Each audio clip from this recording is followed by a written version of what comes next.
One of the things that gets us up in the morning, happy to work on Overwatch, it's first and foremost a really special game. The way we portray a bright future, everyone on the team is really proud of it.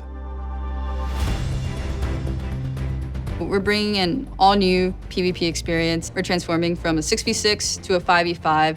Changed a lot of how we design heroes and actually how we balance them as well. We had to go back and look at all the heroes and all the tanks especially and make sure that everyone fits and works really well in this new paradigm. This newfound importance on each individual player to feel like they can really make an impact on the game. We're trying to obviously maintain the original character's identity and overall silhouette, colors, statements, but also kind of bring something a little bit new. We can make balance adjustments really quick, as fast as our design team sees that there's an issue. Jeff Goodman and the rest of the hero design team have been loving all the feedback coming in. They have tons of awesome ideas about how to change or adjust balance. So heroes like Orisa got a major rework. We're looking at how many barriers are in place. You think about Overwatch, you think of these really protective shields. But we're looking at it from the perspective of, what if she didn't have that? What would that even look like? We're just always looking for great opportunities to change for the better. I'm really excited about how we've refreshed all the maps. I think we've done a lot of great changes, especially for PvP. A lot of our old stuff just looks gorgeous now. We've done a lot with the art and with lighting and shadows and just made stuff pop a little bit more. We also added some options with like daytime, nighttime. I think all of the Overwatch 2 maps are custom recorded in the actual place. We've hired a field recordist to actually go capture ambience of the real world location. We realize it's a subtle detail, but those are the things that really make these maps come to life. We have done a pass playing all the old maps in 5v5 and adjusting things for that kind of setup, whether it's moving cover around just a little bit or tweaking a door. In the beta, we're listening to feedback, so we're going to improve each map based on what the players have been saying. We've been working on these for a little while now, and we're really excited about it. We were really happy with the positive feedback once people were able to play it, and I think it was an important milestone for us to get it in players' hands. Competitive play is a different thing to a lot of different people. And we really didn't think we were providing enough tools and measures to actually help players out if they did want to improve. We're reworking our scoreboard to provide more information to players as they're playing through the match. But then once they finish the match, we're actually going to provide an after-action report. So you can look at the report while you're in queue. You could actually go into your history section and look. We want to work towards providing you with information that will help you improve your game.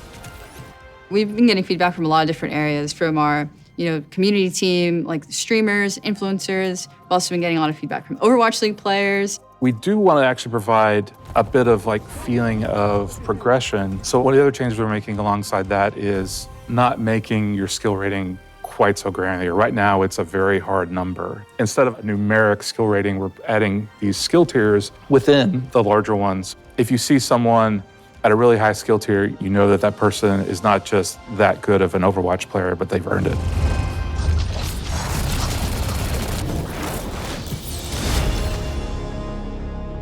One of the cool things about Overwatch 2 is it has this new push game mode and maps along with it.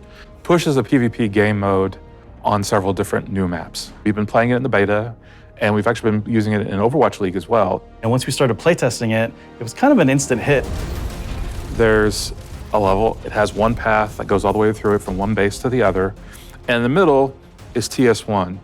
And he's this lovable robot with a pair of barricades next to him. And the players are essentially fighting for control, and if they take control by taking out the other enemy team, TS1 will move a barricade towards the enemy base.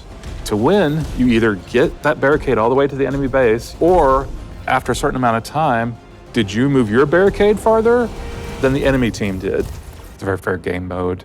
I think the maps are great. It provides for a lot of different locations where a lot of great fights can happen. We developed a lot of engine upgrades in the game, so this allows us to do faster iteration. This was a huge effort by our engine team to allow the art team to build faster, more detailed environments in a shorter amount of time. You will get to experience the game world. We wanted to feel much more immersive.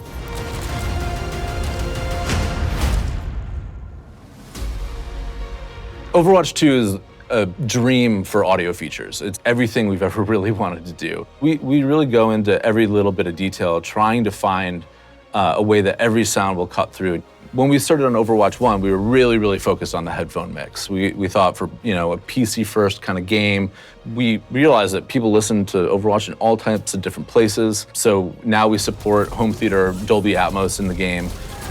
Now consoles offer all kinds of new things too, like 3D audio that we're supporting. There's new voice lines, new conversations between all of the favorite heroes, and we have so many, there'll be more that'll just come to the game over time. We've written 25,000 voice lines for Overwatch 2. Going up. So tons of new features, and the reality is that Overwatch scales even beyond that, all the way up to giant sports arenas for our Overwatch finals. Everything you like about Overwatch, you're gonna get that in Overwatch 2, but even more. We're really listening to that feedback. A lot of it we felt like, man, we really think this is gonna be super fun and we just need people to be able to play it. October 4th is really just the beginning.